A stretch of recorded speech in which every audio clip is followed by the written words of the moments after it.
बिस्मिल्लाहिर्रहमानिर्रहीम। आज का सवाल है, क्या हमारी अदालतों को इंसाफ मुयस्सर आएगा? इसका जवाब तलाश करते हैं। क्या आपको मालूम है कि हमारा अदालती निज़ाम एक ऐसे ट्रैक पर चल पड़ा है जिसमें इंसाफ का हुसूल बहुत मुश्किल हो रहा है। बहैसियत एक एडवोकेट मैं ये महसूस करता हूँ कि इस वक्त हमारा अदालती सिस्टम एक यरगमाली कैफियत से दो चार है।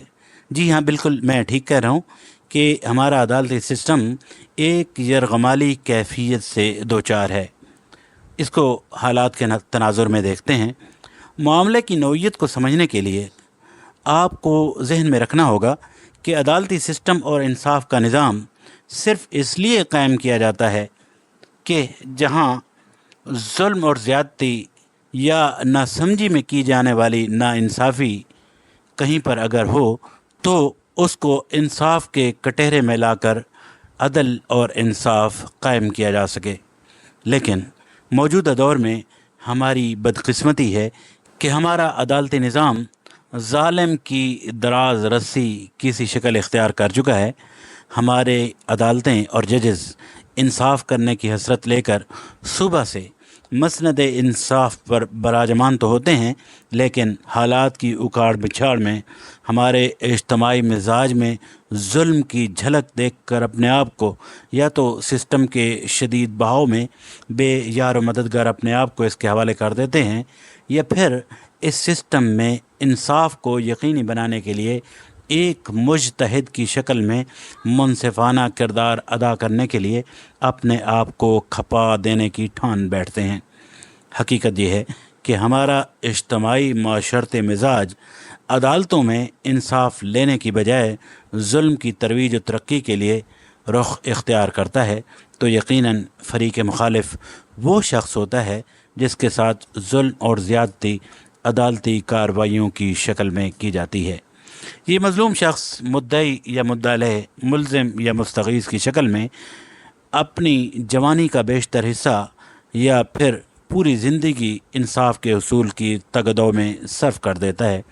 हालात के बेहंगम बहाव में हमारे अदालती निज़ाम में मसनद इंसाफ पर बैठे जजेस बेबस और हालात के रहम करम पर होते हैं। वो इन हालात में इंसाफ करना भी चाहें तो नहीं कर पाते, क्योंकि ऐसे जजेस जो इंसाफ मुहैया करने की गर्ज से घर से निकलते हैं, उनको इंसाफ करने में ऐसी मुश्किलात से वास्ता पड़ता है कि इनको झेल जाना और बर्दाश्त करना जिहाद से मुमासिल एक काम है। हमारे जुडिशल सिस्टम में इंसाफ की राह में हायल रुकावटें हमारा बोसीदा कानून में बेतरतीब दरख्वास्तों के खुले दरवाज़े, वकला का अदालतों के साथ रवैया, रोज़ाना की बुनियाद पर दर्जनों मुकदमात की सिमात में पेश आने वाली मुश्किलात, अदालतों में नामुनासिब जगह, तरबियत से आरी अमला, टेक्नोलॉजी का फुकदान, झूठे गवाह, जेली दस्तावेज़ात की भरमार, बदनीयती पर मबनी झूठे दलाइल और उन दलाइल के साथ प्रेशर की एक शक्ल, हड़तालों से उलझता इंसाफ, तकर्रुर और तबादले की धमकी, जजेस की जान को लाहक ख़तरात, ये वो ऐसे अवामिल हैं जो इंसाफ की राह में बहुत बड़ी रुकावटें पैदा किए हुए हैं। ये वो हालात हैं जिनमें अदालत ख़ुद इंसाफ की मुतमन्नी नज़र आती है, ख़ुद इंसाफ की मुंतज़िर नज़र आती है। क्या इन हालात में अदालतों को भी इंसाफ मैसर आएगा? जी, इसका जवाब है बिल्कुल भी नहीं। फिर सवाल ये है कि हमारी अदालतों को, हमारी आवाम को इंसाफ किस अंदाज में मैसर आ सकता है?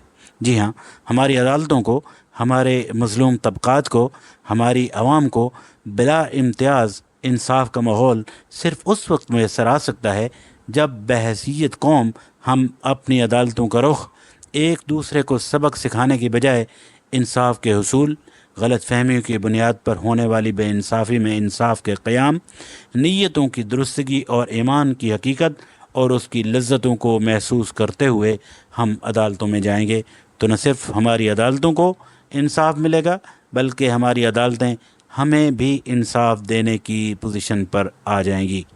अल्लाह ताला से दुआ है कि अल्लाह ताला हमें इंसाफ पर मबनी माशरे की तश्कील में हमारी मदद व नुसरत फरमाए। आमीन। मिलते हैं अगली वीडियो में। अपना बहुत सारा ख्याल रखिए। मुझे इजाज़त दें। अल्लाह निगहबान। वस्सलामु अलैकुम रहमतुल्लाह।